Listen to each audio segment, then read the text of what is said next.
안녕하세요. 주얼리 성형외과 서현우 원장입니다. 최근 확실히 가슴 성형 수요 자체가 많아진 것 같습니다. 이전에는 이제 우리가 얼굴에 더 관심이 많았다면 최근에는 체형, 특히 이제 가슴이나 몸매 이제 이런 쪽에 관심이 또 많아지면서, 그러니까 예전에는 연예인들이나 이제 이런 특별한 사람들만 했었다면 이제 점점점 이제 일반인들도 가슴 성형을 많이 찾고 있고요. 또 가슴 성형 자체가 만족도가 굉장히 높은 수술이거든요. 또 이제 주변에서 하나둘 하다 보면은 그러니까 입소문도 점점 퍼지고 있는 것 같습니다. 그리고 사이즈는 예전에는 이제 자연스러운 게 좋다, 혹은 서양인들처럼 아주 큰 게 좋다, 이제 이런 쪽이었는데, 지금 제 생각으로는 아주 자연스러운 것보다는 원포인트 정도 조금씩 커지고 있지 않나, 이런 생각이 듭니다. 최근 이제 오시는 환자분들이 원하는 스타일이 이제 꼭 가슴골을 만들어주세요, 굉장히 가슴골에 약간 중요시 하시더라고요. 근데 이제 가슴골은 일단 이제 우리가 보형물이 들어가게 되면은 이제 사이즈 자체가 커지니까 생길 수 있는 가능성은 높아집니다. 하지만 보형물이 들어갔다고 가슴골이 꼭 생기는 거는 아닙니다. 조직이 또 중요하거든요. 이제 보형물로 일단 사이즈를 업 시키고 지방이라든지 이런 것으로 조금 보충해 준다면 I자 형태라든지 Y자 형태라든지 이런 가슴골을 만들어 볼 수 있을 것 같습니다.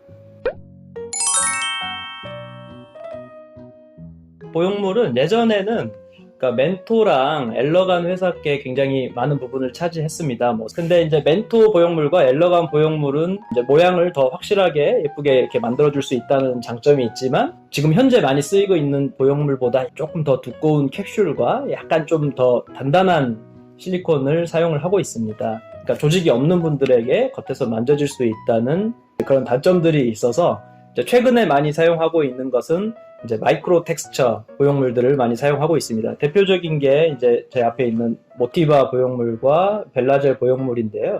모티바 보형물과 벨라젤 보형물의 특징은 이제 텍스처가 굉장히 이제 마이크로, 이제 겉에서 만졌을 때는 예전에 쓰였던 이제 그냥 스무스 보형물과 이제 비슷한 정도의 특성을 가지고 있습니다. 하지만 완전히 스무스는 아니기 때문에 그러니까 장점을 이제 합친 그 중간 정도의 보형물이라고 보시면 되겠고요. 그러니까 이 중간 정도의 보형물을 씀으로써 우리가 좋은 점은 구형 구축을 막을 수가 있고, 또한 이제 겉에서 만져지는 것들을 방지할 수 있는 장점들이 있습니다. 그래서 지금까지 나온 보형물 중에서는 모티바와 벨라젤, 이게 제일 가장 많이 사용되고 있고, 두 보형물의 제일 장점은 제가 생각하기에는 이제 촉감인 것 같아요. 특히나 이제 재수술을 하시는 분들 같은 경우는 예전에는 멘토나 엘러간 제품을 썼다가 이제 겉에서 만져지는 것 때문에 이제 모티바로 바꿨을 때 그때의 만족감이 굉장히 좋습니다. 그러니까 겉에서 만져지는 게 이제 이물감이 확실히 줄었다, 이제 이런 말씀들을 많이 하시고요. 이 두 가지는 거의 비슷하다고 생각합니다. 이제 이 둘 중에서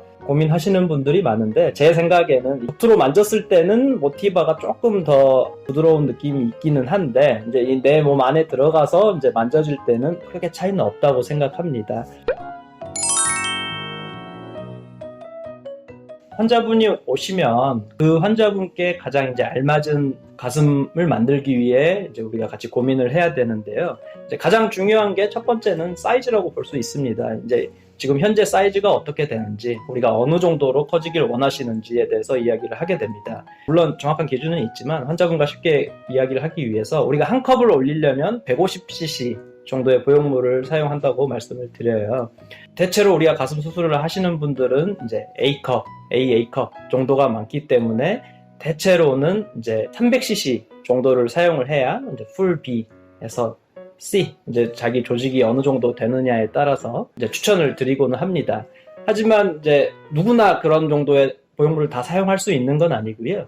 일단 어느 정도 커지고 싶다 환자분의 말씀을 들으면은 이제 제가 환자분을 측정을 하죠. 제일 중요한 거는 이제 흉곽의 크기가 되겠습니다. 흉곽의 넓이라든지 흉곽이 어느 정도 튀어나왔는지, 또 어떤 형태라든지 이런 것들을 판단을 해서 원하시는 보형물을 쓸 수 있는지 없는지 이제 이런 이야기를 하게 되고요. 보형물이 굉장히 요새는 다양하게 나와 있습니다. 그래서 환자분이 형태에 따라서 환자분이 원하시는 것을 웬만해서는 요새는 이제 다 맞출 수 있는 트렌드기는 합니다. 또 이제 중요한 것은 크게 이렇게 신경 쓰지 않았던 것들, 그리고 남이 가슴을 보고 이야기해주기 전까지는 몰랐던 것들을 이제 빨리 의사는 딱 한눈에 바로 알아채야 되거든요. 그리고 나서 보형물을 뭐 다르게 쓴다든지 아니면 보형물 같은 걸 해도 되겠다든지 혹은 어떻게 했을 때 비대칭이 조금 더 이렇게 확대돼서 보일 수 있다든지 뭐 시간 지나면 좋아지겠다든지 이런 정도의 내용을, 원칙은 그렇게 복잡하지 않지만 환자 개개인에 따른 우리가 고려해야 될 것들은 다양하게 있기 때문에